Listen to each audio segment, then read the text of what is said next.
Notre système de santé est confronté à des bouleversements majeurs.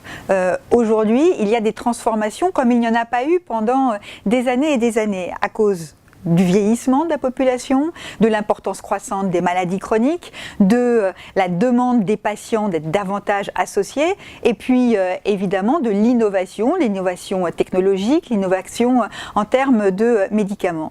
Et moi, ce que j'ai fait depuis 4 ans, ça a consisté à transformer notre système de santé pour faire en sorte de mieux soigner, toujours mieux soigner, dans le cadre de ces nouveautés, tout en respectant un certain nombre de principes. Et vous savez, moi, je crois que la réponse à la question que vous posez, quelles sont les mesures à prendre pour inscrire dans la durée notre système de santé, que ces réponses, elles relèvent de choix politique.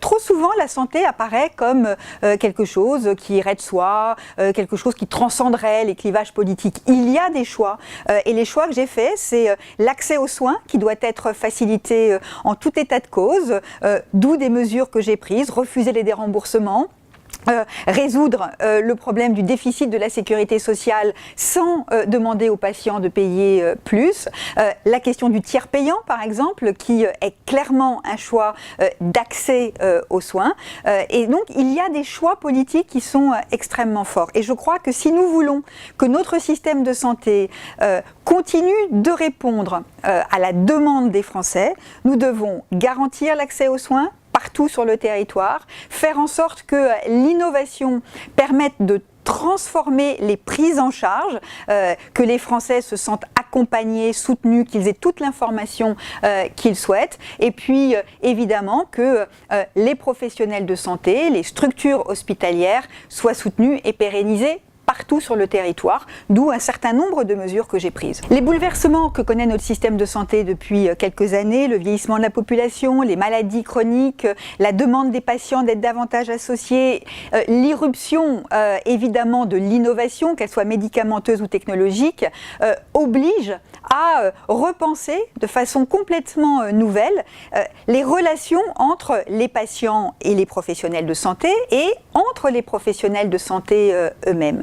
Et c'est ce que, depuis quelques années, j'ai mis en place. Aujourd'hui, on ne peut plus penser structure indépendamment des parcours et des territoires. Et pour moi, la clé, c'est permettre à un patient, ou à quelqu'un qui d'ailleurs n'est pas forcément encore malade, d'où l'importance de la prévention, d'être accompagné depuis le début jusque, non pas au bout, mais tout au long d'une série d'étapes de prise en charge. On commence par voir son médecin traitant, et puis si on a besoin de voir un médecin plus spécialisé, on va voir un spécialiste en ville ou à l'hôpital, et si on a besoin d'une hospitalisation, celle-ci doit être en proximité ou dans un CHU selon la gravité de ce que l'on a. Et donc cette coordination, ces parcours de santé, c'est aujourd'hui la clé. C'est ce que j'ai fait depuis 4 ans pour la médecine libérale comme pour les hôpitaux. La médecine libérale, dans la loi de modernisation du système de santé que j'ai fait voter,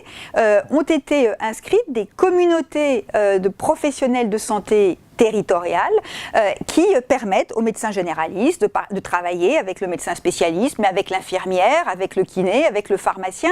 C'est tout cela, de la même manière, pour répondre aux défis de la présence médicale dans les territoires. J'ai insisté sur les maisons pluriprofessionnelles de santé. Et la maison de santé, c'est quoi ? Si ce n'est de la coopération entre des professionnels d'horizons différents. Et puis cette coordination, elle doit exister aussi pour les hôpitaux, et c'est la grande réforme que j'ai engagée, des groupements hospitaliers de territoire.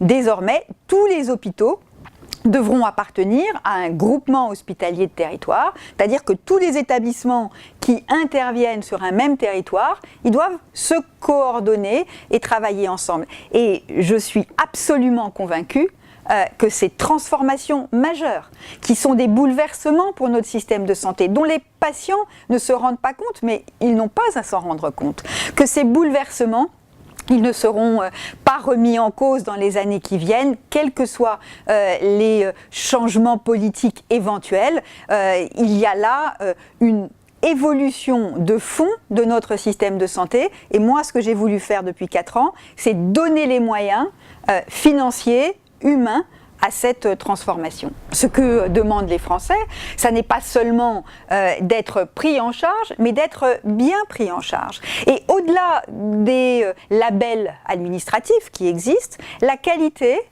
l'évaluation, pour moi, ça doit mener à de nouveaux modes de soins, notamment ce qu'on appelle l'ambulatoire. L'ambulatoire, c'est quoi? Ça veut dire qu'on rentre à l'hôpital le matin, on se fait opérer dans la journée et on sort le soir, on rentre chez soi, c'est plus confortable. C'est mieux organisé, mais évidemment, ça suppose que quand on est chez soi, il y ait des professionnels qui éventuellement viennent voir si tout va bien et vous prodiguer des soins si vous avez besoin de soins. Là encore, faire tomber les murs de la coordination et de la coopération. Ce qui compte, c'est qu'on dise aux Français les choix que l'on fait, les choix que l'on propose pour eux. Est-ce qu'on fait de l'hôpital public le centre de notre système de santé ou pas? Ou est-ce qu'on considère qu'aujourd'hui, c'est dans la coopération entre des médecins libéraux et l'hôpital public que se joue l'avenir? Est-ce qu'on dit l'accès aux soins, c'est une priorité, système solidaire, les remboursements les plus élevés possibles par la sécurité sociale, pas de déremboursement? Ce sont les choix que j'ai faits, ça n'était pas les choix du quinquennat précédent. Et lorsque j'entends certaines déclarations de candidats à la primaire de la droite, je vois que certains disent on va baisser les remboursements de la sécurité sociale. Et moi, les choix que je fais, c'est l'accès aux soins, que j'ai fait depuis 4 ans, c'est l'accès aux soins, la prévention, ce qui est une nouveauté, l'innovation, et l'innovation, bien sûr, accessible à tous, parce que si on innove dans les médicaments, c'est pas pour que ceux qui peuvent payer y accèdent, il faut que l'innovation, elle soit accessible à tout le monde, et je pense par exemple à ce traitement formidable qu'on a mis en place, qu'on a trouvé contre l'hépatite C, qui est très coûteux, trop coûteux, mais malgré cela, nous disons tous les malades doivent pouvoir y accéder. Le numérique, on doit d'une part s'en servir comme d'un outil. Après tout, on se sert d'un smartphone pour des tas de choses dans la vie. On doit pouvoir s'en servir pour sa santé, pour compter ses pas, puisqu'on sait que marcher, bouger, faire du sport, c'est bon en termes de santé. C'est de la prévention simple, accessible à tout le monde. Le soin de demain, ça n'existe pas sans numérique.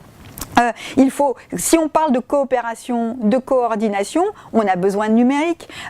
Si on veut que l'hôpital communique avec le médecin traitant, on a besoin de numérique. La télémédecine, c'est une chance formidable. Ça veut dire qu'un médecin qui se pose des questions, par exemple, sur une tache que vous avez sur la peau, va pouvoir contacter un professionnel spécialisé qui peut être à des centaines de kilomètres et grâce au numérique va obtenir une réponse. La télémédecine, c'est que dans un territoire rural, on vous fasse des consultations qui sont ensuite traitées, examinées par un centre hospitalier ou par un médecin qui se trouve à distance. Donc on voit bien qu'il y a là des changements évidemment majeurs et c'est pour cela que j'ai fait investir dans le numérique, j'ai investi des centaines de millions depuis 2012 et que je viens d'annoncer un plan d'investissement pour les années qui viennent à hauteur de 2 milliards d'euros et cet investissement, il sera précisément centré sur